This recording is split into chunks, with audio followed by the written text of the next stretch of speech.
in 10.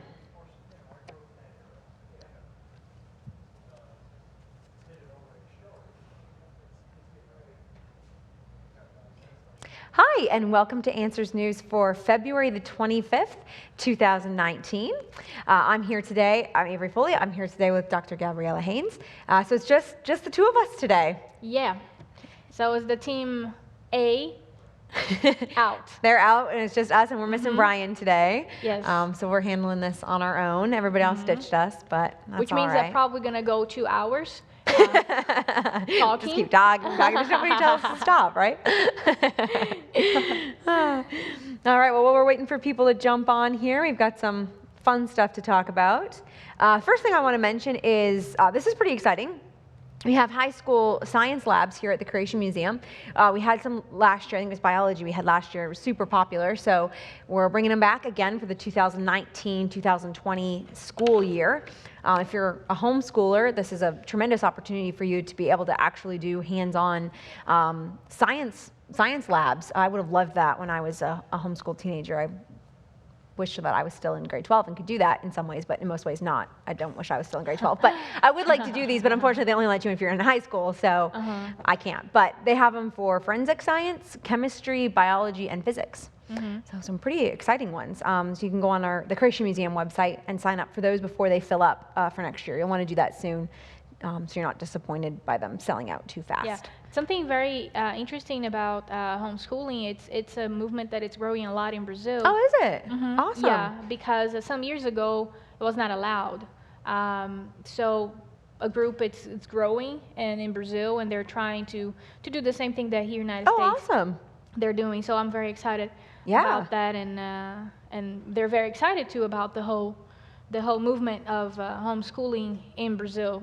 Oh, that's great. Yeah. But it's interesting because they use the word homeschooling, which is English, so they're trying to kind of find a word that's funny. That can fit better with Portuguese. Yeah. That's funny. I know when my mom started, it wasn't really very popular, but it's grown a lot in popularity. Even in Canada, too. There's a lot of homeschoolers in Canada. That's good. So. That's very good. All right. Today is also a special day, not just because it's the two of us up here, and it's our first time doing it just the two of us, but also because today is my husband's 25th birthday. So he's 25 today. My in-laws are up visiting. They're the ones in the audience clapping and cheering for him. So I wanted to wish him a happy birthday. And also today is also special because it's my little sister Johanna's 6th birthday. So she and Trevor are birthday buddies. She's the one in the middle, the really cute one in the red top. And that was at Christmas with my little girl Felicity as the baby in the picture. But she's my youngest sister, and she's now 6. Wow. And on Wednesday, it's my sister Mackenzie's 18th birthday, so I wanted to wish her a happy birthday. So this is birthday week at the Foleys. And it's also my brother Isaiah's birthday on Sunday, and he'll be 21. So it's his first birthday away from home, though. Oh, he really? just joined the Canadian military. He's away at boot camp. So it's his first birthday, not able to be home to celebrate. So we're kind of sad, but I'm sure his buddies at boot camp will do something for him. You're going to have the whole week of your family birthday. And my mom's birthday, it's on Thursday. Yeah. And then I'm going to be doing Answers News, and I'm excited about that because I'm going to ask my sister to tell my mom to watch it. So I can say happy birthday to my mom here too. I'm excited about that. So a lot of people jumping on YouTube. That's very good. People are wishing Florida. My siblings and my husband happy birthdays. That's nice. Got people from Australia, Minnesota. Yeah. So we've got some regulars who watch every week. We appreciate the people who tune in pretty much every episode. There's always some people whose names we see every week. So thank you for watching every single episode. Keeping up, watching us and everything. It's very good. Hi from Ohio. Someone is saying, good to hear about Brazil's homeschool movement growing. Yeah, I'm very, very happy and excited about all of that. All right, we got a couple other things while people are jumping on here. So this one is from Canada. So of course, it got included in the list because, being Canadian, got to include the Canadian item. So this is out of Winnipeg, Manitoba. So there was an A&W restaurant, which is, I think there are some of them in the States, I think. They're like a burger and root beer place. And the building was like on fire, and there were people lining up at the drive-thru, not like realizing the building was on fire, despite that there were 8 fire trucks parked out front. But apparently people really needed their hamburgers and their root beer because people were lined up at the drive-thru. Maybe they just thought that the fire cars were there because they also wanted They burgers. wanted burgers But too. I don't know. no, something really bad was happening, and they just wanted. Well, I could see myself doing that because when I'm hungry, I am hungry. I need the I have food. to have my hamburger. Yes, I need to. And the burgers, So- they're very good too. But They are very good. yeah, Yes. they're very good. I enjoyed that a lot. But it's just interesting to see how people sometimes we just so focus on something Yeah. that we don't even see things burning Like, apart. the building is on fire. Yes. So yeah. But So I there's want that my one. burger. And this item here, Firefall makes glowing return to Yosemite National Park. Visitors say recent snow condition leaves conditions unsafe. This is really cool. So there's this waterfall that apparently is only present in like February when there's just the right conditions of like the right amount of snow and the right amount of ice and whatever to form this. And then when the sun starts setting, it hits a certain spot and makes the waterfall look like it's glowing. And it's absolutely gorgeous. Apparently people will come from like far away just in February just to see this specific phenomenon. It's absolutely gorgeous. Yeah. But apparently to get the shots, you had to wade through like waist deep snow for half a Right. mile. And Uh-huh. so it took like 2 Yeah. hours for people to get up there. And they have to you have to walk in places they're not very safe. Yeah, so they you fell know. into the river a few times trying to get up there to see it. So I will not be hiking up to see it. No, I will be no. content with the photos. Right, yeah. Google can help me with that. Yes, yes. I can just see the pictures and But I'll be imagine- fine, yeah. But God's creation is just endlessly beautiful. Beautiful. Wherever we look, it's Yeah. just so gorgeous. Creativity is unlimitless. Mm-hmm. All right. And our last fluff item before we jump into the news. This one we were like talking about, we're like, this is cool, but also like gross at the same time. So this is an albino baby turtle, which apparently is fairly rare, the albino in itself, but it was born with its heart outside of its body. So in the photo there, you can see the heart kind of like peeking through the bottom. When I was reading it, I thought that's a little bit gross, and then I start feeling bad because I was feeling like that. But I was like, Poor little baby it's- turtle. yeah, it's beautiful, it's cute, but at the same time, it's really weird because it just you know that the heart is right there, so it's just very delicate. You know, anything can happen, and the baby turtle can. I feel really Get bad. I hurt. just had to hang up on my grandma. Sorry, Grandma. I'll call you back. In trouble. All right. Well, we'll jump into the news here. All right. With our first item, I'm behind on my paper here. 1 second. There we go. All right. I'm all organized now. This is from the New York Times. Embryo adoption is growing, but it's getting tangled in the abortion debate. So it's interesting, just commenting right up front, that they include the word adoption in quotation marks, as if it's not really adoption because it's an Right. embryo and not Yeah. a child, which is what they're clearly trying Right. to imply with this headline. Which is interesting because that shows their worldview. It's showing that they believe that embryo, it's not a baby. yeah, Because yeah. they put adoption In on, quotations, In yeah. quotations, yes. So that's- what this is about, so there's a lot of quote unquote leftover embryos from IVF procedures that are just frozen, and unless someone adopts them, and by adopting they mean gives them a womb to grow in and then welcomes them into their family, these babies won't live. They'll eventually just be discarded and they'll die.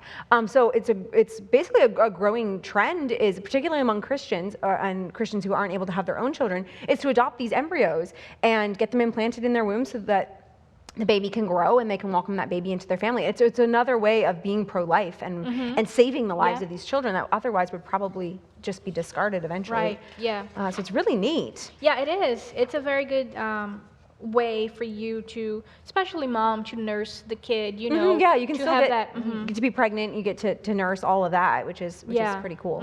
Yeah. But the article is talking about how one of the people they quote in here, who works for one of these embryo adoption agencies, she talks about how the issue in the medical community is that by calling it adoption, we give too much personhood to the embryo.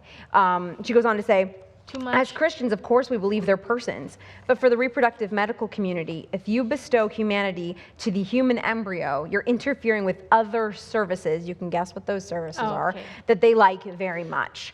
So the article is talking about how people are accusing the embryo adoption movement of giving too much personhood to a person who happens to be an embryo. Well, because they have different interests on those embryos too, and they don't want adoption to be a barrier for that. Yeah. As soon as you start recognizing Right. the personhood of embryos, well, then you're saying that the child that's growing in the womb is a human child. Right. And that calls into question, of course, abortion. It also, Abortion, stem right. cell research, things like that. All of a sudden, well, no, this is a human being. You can't Yes. just experiment on this human Which being and is- throw them away. Which is an embryo. It's a human being. Yeah, exactly. It's a human being, and then it seems like here they're kind of trying to argue if it's a human being or not. If you should just give like all of this the right, you know, for be a human, which is it's a human.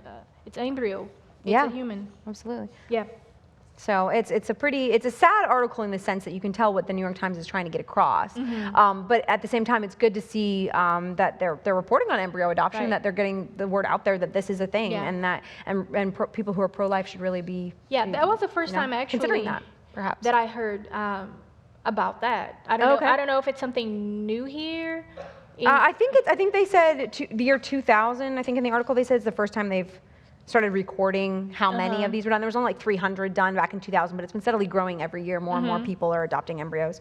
They estimate there's about 600,000 to 1 million frozen embryos that are just in storage facilities at different fertility clinics and whatnot. So Yeah. So, all right. Someone in the comments here was asking how many siblings I have because I mentioned like 3. Many.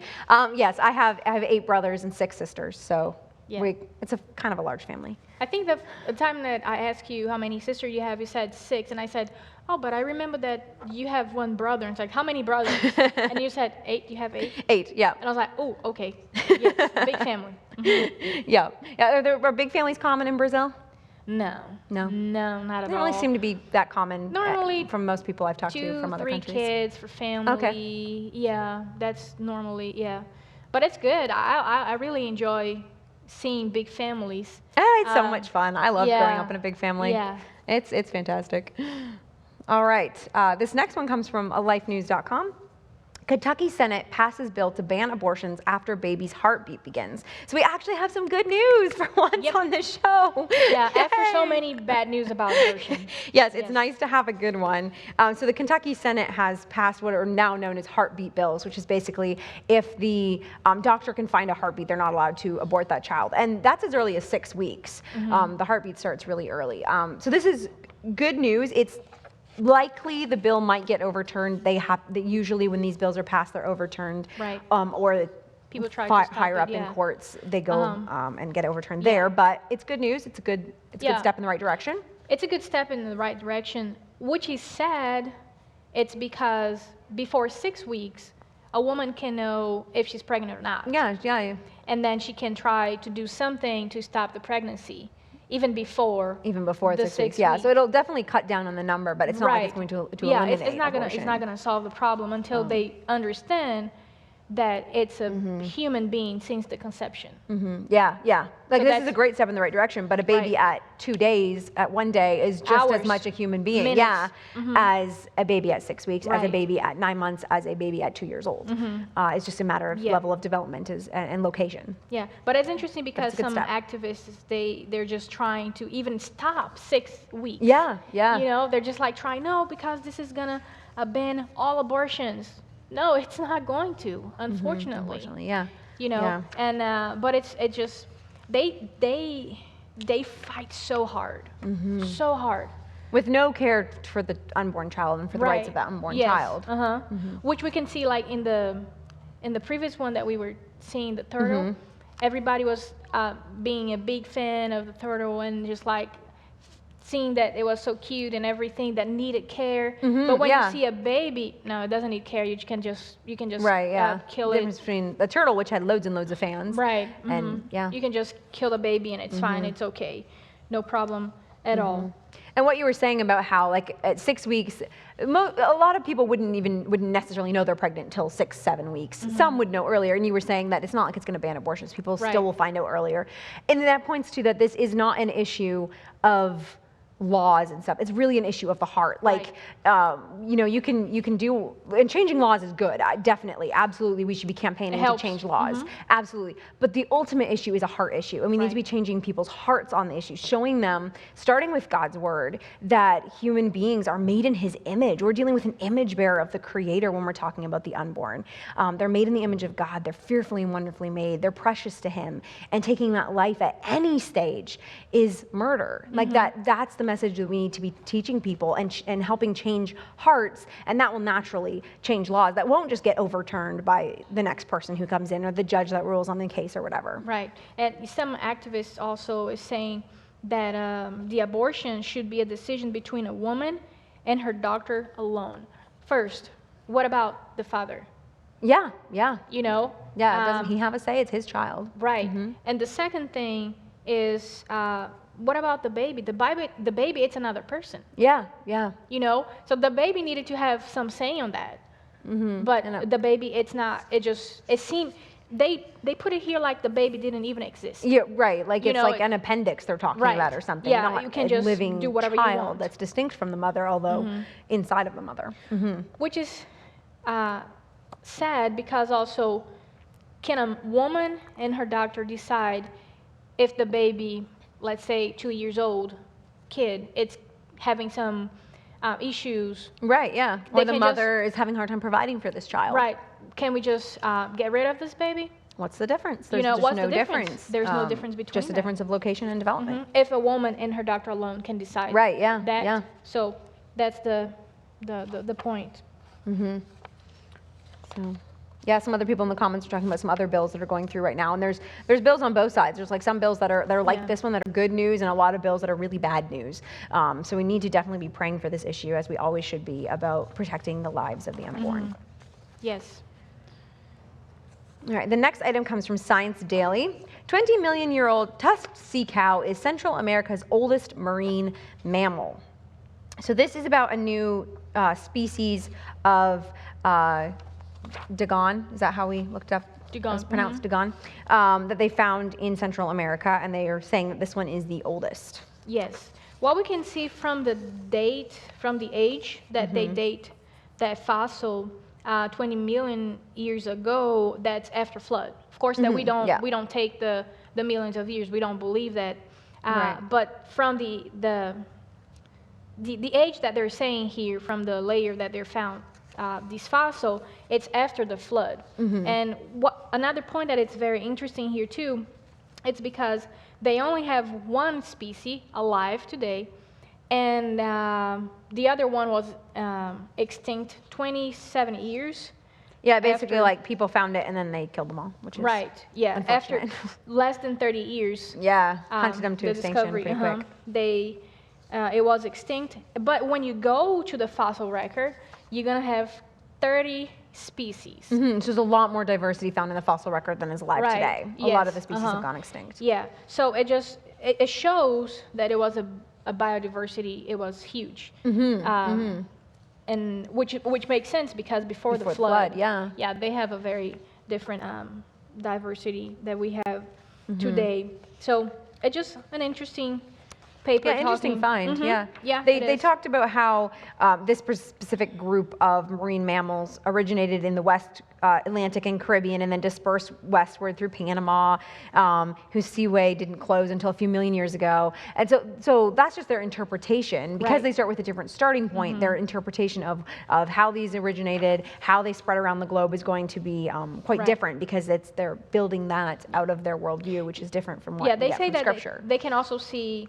They can also see the seagrass was there, based on the fossil. Right. But that when you find a fossil, that doesn't talk about where he lived. The fossil lived. It lived, but where it was buried. Right, because we just find it where it's buried. That doesn't. It's an interpretation to say this is where it lived. We don't know that. The conditions during the flood were some of them, very of course, depending on other information, you can see if the fossil lived there or not, depending on other information, but it doesn't have the information here.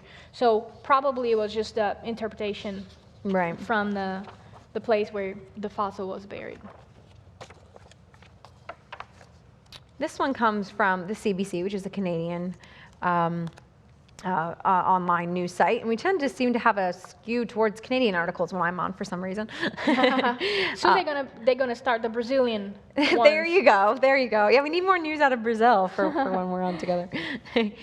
These slimy, hungry blobs may have been the Earth's first creepy crawlies. So this is talking about fossilized tunnels that they think may have been bored by slime mold-like organisms. I mean, slime molds, there's a cuddly little critter for you. About 2 billion years ago, but that idea is controversial. Yeah, as always. Because the point is, when you're working on fossil, sometimes people are just going to find a fossil and they're going to have a lot of information about it. But it's not that easy. You need more information. You need more studies. You need a lot more than actually it seems like they have here. Right. These aren't even like fossils of organisms. This is trace fossils of a tunnel which is left, tunnels even that are harder left behind. for you right. to Yeah. understand. Then you've got to come up with. Yes. Yeah. Because you have to have a lot of information, what kind of other organisms were around, if it was possible or not. And it just, one of the things that they say, it's just showing their worldview. They say the extraordinary at a time when simple bacteria, they say simple bacteria. That's the idea that no bacteria is simple at all. All of organisms, they're very complex. But they're just saying simple bacteria because that's the worldview that they have, that bacteria are simple and we are very complex. But to be honest, bacteria is very complex the same way that we are also very complex. Right, Organism. And another thing, they don't really know much about the fossil, but the age is right there. Right, 2.1 billion years ago. They have probably that information probably because they dated the rocks, but at the same time, assuming the age of the rocks, it's also there's a lot of problems with a that lot kind of of dating. problems. You can A lot of problems. look on our website to learn more about that. But Because you have to you have to assume a lot of other points. So it just and that date would put this as pre-flood. yes, Pre-flood rocks. Yeah, pre-flood. And they talk later on about how these creatures were probably similar to slime molds, which live today, but they can't be slime molds because slime molds didn't evolve for another 1.5 billion years. So they probably looked like slime molds, acted like slime molds, ate the same things slime molds ate, but they're not slime molds. Why? Because Of their worldview. the worldview. So even when They they couldn't have have the evolved that early. evidence that it can be, because some of other people, they don't really believe that that's the kind of fossil that they're finding here. But even when they have the evidence, they're like, it cannot be, Right. you know? Because they're Let- interpreting it through their worldview. Yeah, let's go against the evidence because it cannot be. They're forced to conclude, basically, as this article goes on, that complex life, as they call it, evolved twice. So it evolved into these slime mold-like, but that line probably went extinct, and then complex life evolved again. So they're forced to conclude that something as crazy to believe as complex life evolving by itself, not only just evolved once, evolved twice. On two separate occasions. Yeah, it is. And quite early in Earth's supposed long history. They had to evolve really early too. Yes. So. One point that I thought it was really funny, because they say what was tricky was trying to imagine what kind of organism could have made the tunnels. We don't do imagination in science, okay? We have to run tests, we have to check evidence, we have to check a lot of information. We don't imagine. That's, what's the name of that thing in Orlando, in Florida, that they have a lot of like shows in Orlando, in Florida, that do a lot of imagination. Once upon a time. Oh yeah, fairy tale. Yeah, those fairy tales. So we don't do imagination in science. We have to check things. We have to do a lot of studies to come with a conclusion, which it seems like they didn't do a lot of that in this information. They just found the fossil, and they just like trying to. And there's a lot of debate even within the article talking about their publication about, well, other scientists are saying, no, it's not that, it's really a geochemical thing, or it's maybe rolled up mats of bacteria. So it's very controversial, and there's not any kind of consensus on Why what is it that is. like that? Because they haven't done a lot of studies. So, and that's why they you're cannot, trying to interpret the past, right? Like, so what you believe about the past is really going to Right. influence that. And your worldview. historical science is a lot different from observational science you do in the present. Yeah, someone here says evolutionists do imagination and science. Yeah, they do that. Oh, someone says SpongeBob's imagination. Yeah. I would agree with that. My sister Jillian is watching, and she said hi. So hi, Jillian. I'll give half of my siblings a shout out today. Where's my sister? Where are you? All right, this next one. A lesbian activist says she was ousted from Baltimore's LGBTQ Commission for using the wrong pronoun to identify a rapist who identified as trans. So this is one of those titles that if I'd read this title out 5 years ago, it would not have made any sense. Like, even reading it now, you have to like scratch your head a little bit, but like our language has changed so much because of the gender and sexual revolution that a title like this actually like makes sense now, and it wouldn't have even 5 years ago, which is really crazy. But the gist of the article is that there was a lesbian activist who used to be a member of the city LGBTQ Commission in Baltimore, and she was basically kicked off of being a member of this panel because she called a rapist who is a biological male who identifies as a female, he.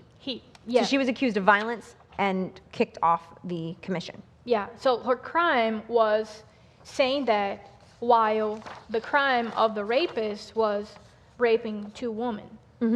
So he was transferred from a prison to a female prison because he identifies as a woman, where he raped 2 women at that prison, which is horrible. And she called him a he, and she's the one who's violent. She's the one in trouble. She said he. Yeah, she's the one in trouble. And the point is, that organization is not caring about anyone but their ideas. Right, yeah. You know, because here it's a very sad situation where a man, which is very convenient for a man to go to a woman prison because it's safer there. Right, yeah. You know, so it's very convenient for you to be like, hey, I'm a man, but I want to be I want to be a woman now. I want to be identified as a woman. But there's a reason that male and female prisoners are separated. Right. There's a reason for that. And it's the same thing here. It's the same thing with restrooms, which is not safe at all. Yeah. You know, for woman to go there and use restroom when you can maybe see a man there, and that's not safe because some men they do that just because they are mean, they're bad, they don't even identify themselves as women. They're just bad men using the restroom. It's interesting to see that even the secular left, they can't even get along. Like, this woman's a lesbian activist, but because she doesn't buy into the T all the way of LGBT, she's no longer fit to be on this commission anymore. She needs to leave. She can't be around because she simply doesn't agree with one part of the ideology. She's not liberal enough for them, basically. Yeah. It's interesting to see how that worldview is imploding in on itself, because once you start redefining reality, really, in the case of this transgender instance, when you lose the biblical basis that we're created male and female, you end up with situations like this. And if you're committed to to transgender activism and this idea that gender is just a social construct and you can identify whichever way you want, you're forced to defend this person and defend their female identity, even if it's at the expense of other people who were used to be on your side, and other people being and hurt. other people being hurt. And she said that their decision was made long before the night where they're voting about her staying. They'd already decided as soon as she said that, they were like, no, she's out, and she's out. They didn't even want to hear her or know more information about it. They just like, she did that, she's out. You know, and they didn't even care about, okay, let's try to see what is the situation. It's just really sad when you see those things happening, people not caring about people, but caring about their ideas. This next one comes from Fox News. Female students sue Yale to admit women into male fraternities. So 3 female students at Yale are suing the school and 9 of its male fraternities, because they want to be allowed to enter the male fraternities. They claim that it's discrimination because only men are allowed, and these fraternities often have really good connections, so it's easier for these guys to make connections and get jobs, and that puts women at an unfair advantage. Therefore, women need to be able to be part of these male fraternities. Yeah, which they could do that in their... They have their sororities for that, Yes, which they could apparently do aren't that. as well recognized as the fraternity, so it's a little bit harder. But it's this idea that we're consistently seeing that men can't have anything that's just for men. It's like with the Boy Scouts. The girls wanted to be part of the Boy Scouts. The Boy Scouts eventually changed to Scouts BSA, and as of this month, now allow girls to join. It's this idea, boys can't have anything. Men can't have anything that's just for them. Women need to be part of it. And this breakdown of, we have males and there's things that are for males, and we have females and there's things that are for females. Yeah, but it's just this culture of... They don't want equality, they want sameness. Everything Right. has to be the same. Yes, for both. For both, And yeah. it's just like, it's not gonna happen. We're different. God created us different, and that's amazing. Yeah. You know, that's awesome that we have that difference, and it's just sad because they go there, and they claim they were these same women who are suing to enter the fraternity. This is what they said about the fraternity. right. Yeah, they were sexually assaulted and harassed at the frat party. So they're claiming that they were sexually harassed and assaulted at this party, which is horrible. But they want to join it, and they think that somehow that's going to help with sexual harassment. It's like, how are the women joining the male fraternity going to help with sexual harassment? Like, why would you even want to join that group if you went there and had such a horrible experience? And they even went to the college, and unfortunately they claimed the college didn't really do anything to help them, which is very sad. Right. It's not even safe for them to be there. So you know? it's an interesting perspective. I don't quite understand why they want to Yeah, join it if was it's a not a little safe bit- place for them to be. But It was a little bit confusing. yeah. All right, well, I think that's all the time we have for today. We'll get to these other articles when we're back on Thursday. Both of us are back. I'm not sure who the third person joining us is, I forget, but there'll be somebody else with us on Thursday. So thank you so much for tuning in, and hopefully you can join us again at Thursday at 2 o'clock. God bless you. Bye-bye.